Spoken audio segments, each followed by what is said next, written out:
आज है 18 जून और हम शुरू करते हैं आज के करंट अफेयर्स। दो एंटीबायोटिक्स ड्रग्स हैं, सेफिदोरोकोल और सेफीपाइमेज़ाइड बैक्टम। इनके लिए इमरजेंसी यूज़ ऑथराइजेशन की मांग की गई है drug controller general of India से। ये आर्टिकल था, इसमें बताया गया कि कैसे जो डायबिटीज़ बर्डन है उसको टैकल किया जा सकता है। इन्होंने बताया कि इसकी सबसे अच्छी जो दवा है वो प्रिवेंशन है, मतलब जिनको डायबिटीज़ है या प्री डायबिटिक फेज़ में है वो प्रिवेंशन लेना शुरू कर दें, और ख़ासकर जो उनकी लाइफस्टाइल चीज़ें हैं उसको लाइफस्टाइल को बदलने की कोशिश करें, उससे ये कंट्रोल में हो सकता है। और जो जिनको ऐसा लगता है जिनके शुगर बढ़ गए हैं उनको रेगुलर चेकअप और रेगुलर दवाओं के लिए कहा गया।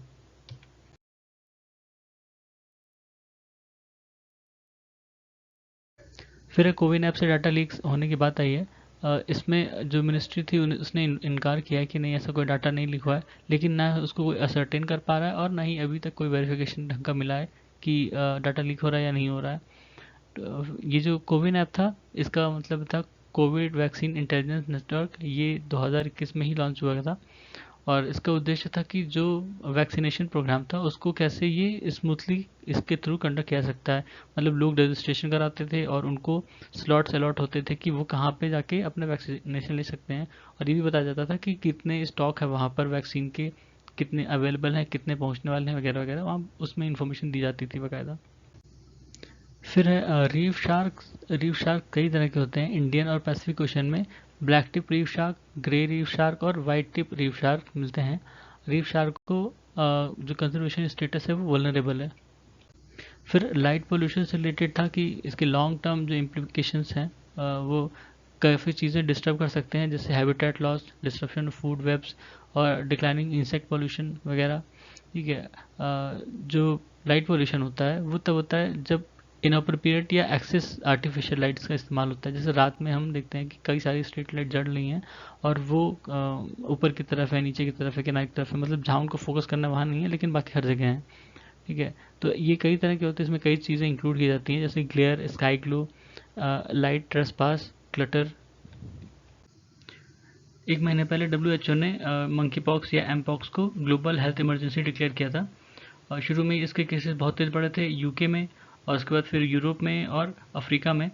पर अभी देखने को मिला है कि साउथ ईस्ट एशिया और वेस्टर्न पैसिफिक रीजन में भी काफ़ी तेज इसके केसेस बढ़ रहे हैं। ठीक है, ये वायरल डिसीज़ है, एमपॉक्स वायरस का भी नाम है, उसी के कारण ही होता है। और ये जूनोटिक डिसीज़ है। जूनोटिक का मतलब होता है जो जानवरों से इंसानों में भी फैल जाता है। तो जो भी रोडेंट वगैरह होते हैं, इन्फेक्टेड होते हैं, उनसे भी फैलता है ये इंसानों में। मंकी पॉक्स सबसे पहली बार रिपोर्ट किया गया था डेमोक्रेटिक रिपब्लिक ऑफ कॉन्गो में 1970 में। और इसका जो ट्रांसमिशन होता है बताया कि जो बॉडीली फ्लूइड्स होते हैं या लेशंस होते हैं उसके कारण से होता है, और इसके कारण से स्किन पे रैश और म्यूकोसल लेशंस हो जाते हैं। ठीक है, व्हेल शार्क सबसे बड़ी फिश होती हैं और ये IUCN की रेड लिस्ट में इनको इंडेंजर्ड कैटेगरी में रखा गया है। ये प्लैंकटन्स पे या जो छोटी मछलियाँ होती हैं उनको खाती हैं। ठीक है, नासा का आर्टमिस मिशन एक तरह का मून लैंडिंग मिशन है जो 2024 में छोड़ा जाएगा। इसमें 3 लोगों को मून की सतह पर भेजा जाएगा, और उसमें 3 में से एक महिला होंगी और एक पर्सन ऑफ कलर होगा।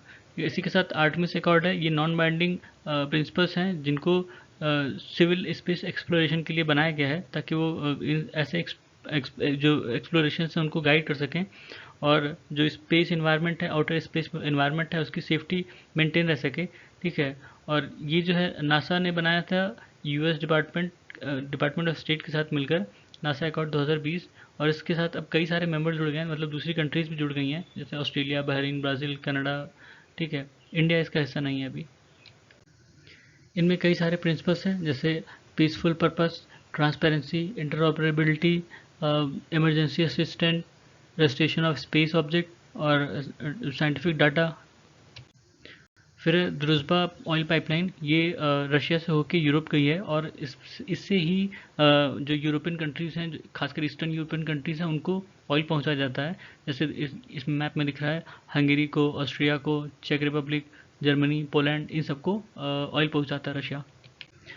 सूडान अक्सर न्यूज़ में रहता है, वहाँ की जो मिलिट्री है और उनकी जो पैरामिलिट्री फोर्सेस हैं उनके बीच में युद्ध चल रहा है काफ़ी दिन से। और सूडान का मैप देखें तो ये क्या कहते हैं, नॉर्थ ईस्ट अफ्रीका में पड़ेगा एक तरह से, और ये रेड सीज को टच करता है। मतलब लैंडलॉक नहीं है। प्लस इसके जो आसपास कंट्री हैं Eritrea, Ethiopia, south Sudan, central African Republic, Chad, Libya, Egypt.